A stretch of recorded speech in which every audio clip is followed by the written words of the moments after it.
नमस्कार सभी दर्शकों को। मेरा नाम मोहित है और आज हमारे जो है इंटरव्यू सेशन में हमारे साथ आज मौजूद है शिवम शर्मा जी, मेरे हिंदी पत्रकारिता के सहपाठी और मेरे बहुत ही घनिष्ठ मित्र।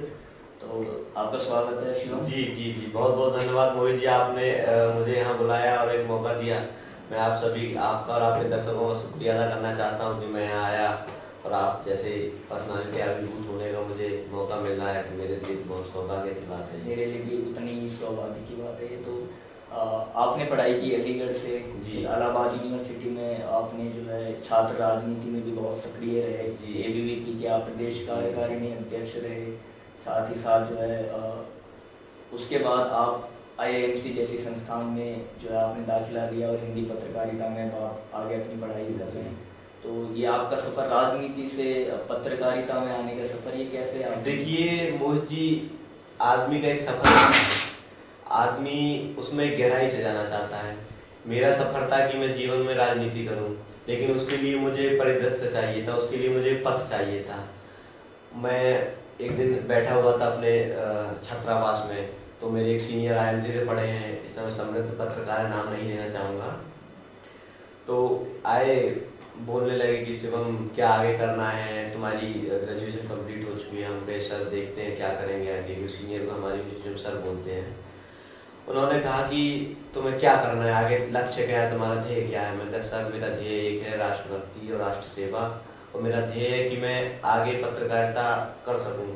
कहे तो तुम उसके लिए भारत का प्रीमियम इंस्टीट्यूट है, Indian institute of mass communication, आप उसकी परीक्षा, मैंने कहा उसमें एडमिशन कैसे मिलेगा सर, का उसकी एक प्रवेश परीक्षा होती है, और हमारे समय तो इंटरव्यू था, तुम्हारे लिए बढ़िया मौका है कि उस समय साक्षात्कार वहाँ नहीं होता है। हम कहे चलिए ठीक है। उसके बाद मैं सीयूईटी की तैयारी किया, देन उसके बाद एंट्रेंस एग्ज़ाम दिया। एंट्रेंस एग्ज़ाम में मेरी रैंक अच्छी नहीं थी, मुझे दिल्ली कैंपस चाहिए था, लेकिन कैंपस सारे अच्छे होते, पढ़ाई लगभग सब जगह सेम है, फैकल्टी थोड़ा फर्क है, लेकिन पढ़ाई तो लगभग वही है, सिलेबस वही है। तो उसके बाद मैंने तैयारी की यहाँ मैं। तो अब यहाँ पे आप आ गए। आपने बताया जैसे राजनीति आपका उद्देश्य है, तो मतलब एक ही लक्ष्य आप शुरू से ही लेके चले कि आपको राजनीति ही करनी जी है? जी कोई पॉलिटिकल पार्टी जिसको आप सोचते हो कि मैं अगर इससे राजनीति में उतरूँ? देखिए, राजनीति में पार्टी महत्व नहीं करती है, राजनीति तो आपका व्यक्तित्व महत्व करता है। आप लोगों को कितना प्रभावित कर रहे हैं अपनी वाणी से, अपने वक्तव्यों से, अपने कार्यों से। राजनीति, पार्टी में जाने के बाद तो पार्टी में प्रत्येक व्यक्ति राजनीति कर सकता है। राजनीति आप उसको एक सफल राजनेता उसको कहेंगे जो अपने वक्तव्य, अपने बलबूते पे राजनीति करे, जो अपने ऐसे लोग खड़ा करे कि वो तुम्हारे लिए हर कार्य करने के लिए तैयार रहो। मैं ऐसे राजनेताओं को जानता हूँ, अपना आइडियल मानता हूँ। अटल जी थे, अटल जी कहते थे हार नहीं मानूंगा, रार नहीं ठानूंगा, काल के कपार पे लिखता मिटाता हूँ। तो वो एक ऐसे नेता, राजनेता थे कि उन्होंने एक सांसद उनका था, आज उनके 300 203 प्लस सांसद हैं, उनकी आज 15 साल से सरकार है, केंद्र में, राज्यों में सरकार है। तो मैं ऐसे नेता को आदर्श मानता हूँ। मैं तो राजनीति को दलगत राजनीति से दूर एक सफल और एक व्यक्तिगत तौर पर राजनीति को देखता हूँ। अटल जी आपके आइडियल है, रोल मॉडल है। इस वक्त भी कोई सक्रिय राजनीति जो अभी की चल रही है उसमें भी कोई आइडल है आपका, या जिसको आप देखते हो तो आपको लगे कि ये कोई? इस समय सक्रिय राजनीति में मेरा कोई आइडल नहीं आता। एक अटल जी के बाद अटल जी के दत्तक पुत्र कहे जाते हैं प्रमोद महाजन, उनसे मैं बहुत प्रभावित हूँ जी। तो आगे राजनीति के लिए जो आपने, आपकी जो इच्छा है, या मैं कहूँ कि आपका लक्ष्य है जीवन में, उद्देश्य है कि आपको राजनीति में आगे जाना है, इसको लेकर कोई आपने कुछ योजना बना रखी हो, किस तरह से आप उसमें राजनीति में उतरेंगे, कोई प्लानिंग इसके लिए? जी जी, देखिए प्लानिंग ऐसी चीज़ होती है किसी को बताई नहीं जाती। प्लानिंग बताना, देखिए ध्येय है तो उसके लिए कर्तव्य पथ पर निरंतर चल रहा हूँ, आगे बढ़ने की कोशिश है और मेरी यात्रा जारी है। देखिए कहाँ तक पहुँचाता है समय। तो फिलहाल आप आईआईएमसी में हिंदी पत्रकारिता के छात्र हैं, जी तो अपना जो है पीजी डिप्लोमा पूर्ण करने के बाद आप फिलहाल प्लेसमेंट लेंगे, क्या करेंगे आप इसके? जी, फिलहाल तो मेरे साथ कुछ समस्याएं हैं कि मुझे मतलब सीखना है। देखिए पत्रकारिता को सीखे बिना, पत्रकारिता का कौशल के बिना, जिस चीज़ में आप जा रहे हैं उसकी पहले गहराइयाँ को समझिए, राजनीति करनी है, लेकिन अभी राजनीति नहीं करनी है।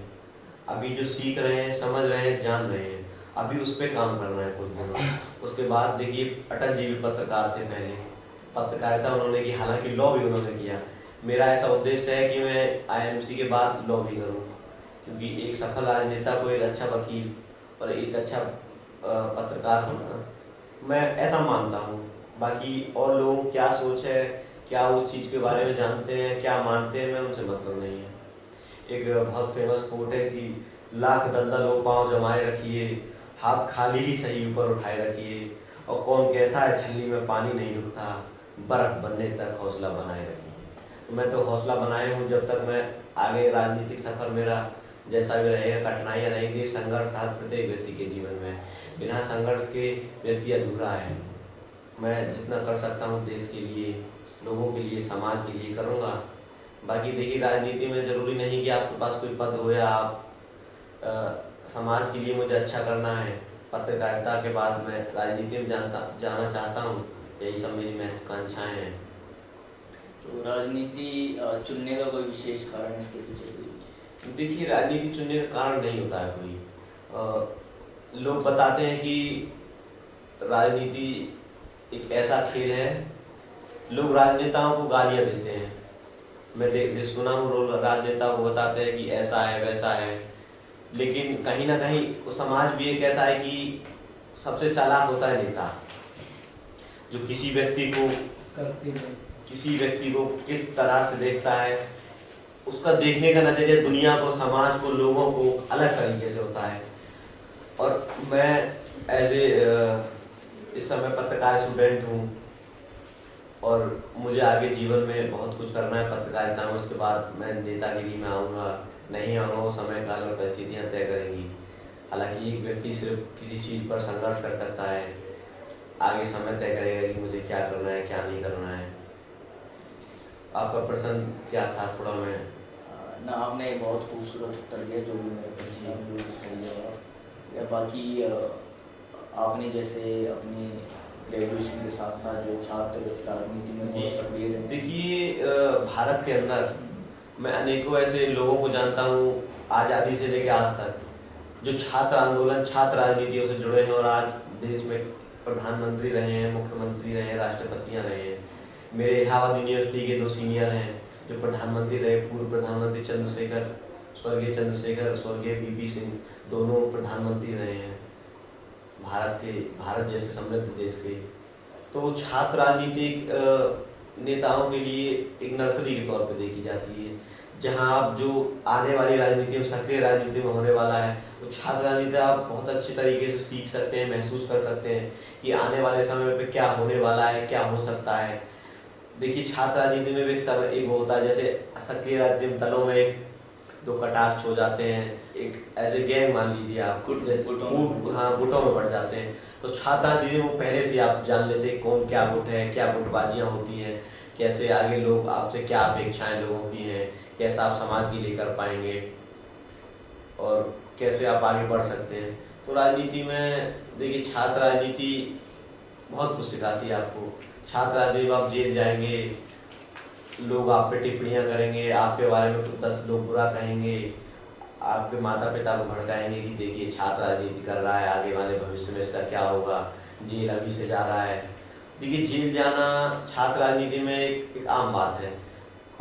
आज़ादी के आंदोलन में इतने सक्रिय रहे, नेहरू जी सक्रिय रहे, और मान लीजिए जितने भी लोग हैं सक्रिय रहे। आज इमरजेंसी के दौर में राजनाथ सिंह छात्र राजनीति में थे। राजनाथ सिंह उस समय जेल में गए, उसके बाद मुख्यमंत्री उत्तर प्रदेश के बने, आज रक्षा मंत्री हैं। छात्र राजनीति से आप जीवन में बहुत कुछ सीखने को मिलेंगे। छात्र राजनीति मुख्य राजनीति की तो तरह ही है, मुख्य राजनीति से कठिन छात्र राजनीति में मानता हूँ आज के परिदृश्य में।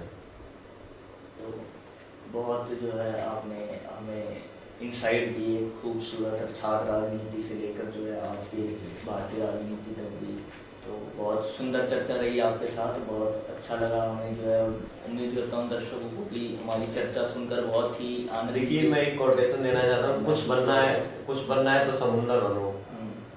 लोगों के पसीने छूट जाए आपको नापते नापते। व्यक्ति के अंदर इतनी गहराइयाँ होनी चाहिए, व्यक्ति को समुद्र की तरह बनना चाहिए। जिसको कोई ना अपना सके, जिसका कोई अंत ना हो। मैं एक ऐसी राजनीति सफर तय करना चाहता हूँ जिसका कोई अंत ना हो। लोग सोचें कि काश मैं ऐसा बन पाऊँ, क्योंकि देखिए अभी तो हम सोच ही सकते हैं। जैसे मैं, मेरी पसंद है अटल जी हैं, तो मैं उनको आइडियल मानता हूँ। मैं सोचता हूँ काश मैं अटल हो जाता, लेकिन मैं अटल नहीं बन पाऊँगा, मैं शिवम रहूँगा। लोग भी सोचें काश मैं शिवम बन पाऊँ। यही मेरी महत्वाकांक्षाएं और मेरी आशाएं हैं। मैं भारतीय जनसंचार संस्थान में पढ़ने के लिए एक छात्र के तौर पर आया हूँ। यहाँ अच्छे गुरु मुझे मिले हैं, जिनसे मैं बहुत कुछ सीख रहा हूँ। अच्छे यहाँ के लोग हैं, आप लोग हैं, आप अच्छे हैं, मेरे मित्र हैं, मेरे खिलाफ कक्षा के सारे दोस्त हैं, मेरे रूममेट हैं, हॉस्टलमेट हैं। सबसे बहुत अच्छा लगा। बाकी पहाड़ के लोग, अरे यार आप तो पहाड़ के हैं मोहित जी। पहाड़ के लोगों से मिलकर, मान लीजिए पारिवारिक, जैसे परिवार से हम मिल रहे हैं यहाँ के, ऐसे महसूस हो रहा है। मैं तो गाँव में जाता हूँ, घूमता हूँ, देखता हूँ पहाड़ कितनी सुंदर जगह है। और शायद ये तो साधना करने के लिए है जगह जहाँ हम पढ़ रहे हैं। तो मान लीजिए ये भी साधना है। पढ़ाई से बड़ी साधना जीवन में क्या हो सकती है एक छात्र के। तो साधना पढ़ाई की कर रहे हैं इतने बड़े मतलब सुंदर जगह पे। बहुत अच्छा लग रहा है, मज़ा आ रहा है।